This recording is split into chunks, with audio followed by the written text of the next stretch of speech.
Hello, Boy Scouts, friends, family, and staff. Troop 123. How we doing today? I'm a little hoarse, getting over an ear infection. It just kind of messed up my throat, so bear with me. I've got a ton of coffee and a ton of juice, so we're going to roll right through this. As you can see, I got my snow camouflage hat on from an old Klondike Derby here. Not too old, a few years ago. Because we're still all talking about cold weather activities, things like that. Last week we discussed Ukpik and layering and things like that. Ukpik information is kind of an amalgamation made by our own Boy Scouts of America of several cultures, many of whom live above the Arctic Circle. They know what it's like to live and function in a cold weather environment. You know, you can't just stay inside your house where it's warm, even if your house is an igloo or if your house is a wooden house in Mansfield, Ohio. You've got to go outside sometime. You've got to move around. So an Eskimo tribe, well, it's an Inuit tribe that lives in the northern parts of Canada.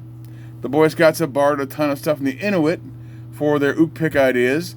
There is a tribe of people, I guess you'd call them, called the Laplanders or the Sami, that live kind of in the northern parts of Scandinavia and Russia, Finland, Sweden, Norway, things like that. These are the reindeer herders, so those things that pull Santa's magical sleigh. These are the men and women who raise and train those wild, gigantic animals. That's kind of cool.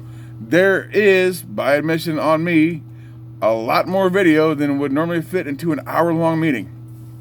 Let's talk about some of the stuff we're going to look at tonight. There are 4 or 5 videos on how to make and use snowshoes. We don't normally get enough snow around here to actually utilize snowshoes, but for these Laplanders and Inuits, and if you were in Minnesota at the Boy Scout High Adventure Base in the Northern Tier area, you might need some snowshoes. All right? There's a video on how an igloo keeps you warm. There's a 15-minute video on how to build what they call a snow palace, a real Inuit igloo. And for those of us old-timers who grew up in the 70s, or if you were older than that even, the last 2 videos are from Mutual of Omaha's Wild Kingdom, which was our go-to Sunday night show here at Fort Lehman when I was a kid, about the world of the Laplanders, parts 1 and 2. A couple cool things about that is if you look in the credits, one of the guys who helped write these is Alan Eckert, who wrote the books The Frontiersman, Wilderness War, one of my favorite historical authors, just a great, he just details the settling of Kentucky, Ohio, Indiana.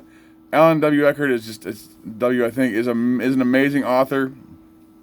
One of the things I want you to think about, and I've added this to the way I think, and I think this is what I used to do automatically, going back to last week and going into this week, is how to pace yourself in the cold.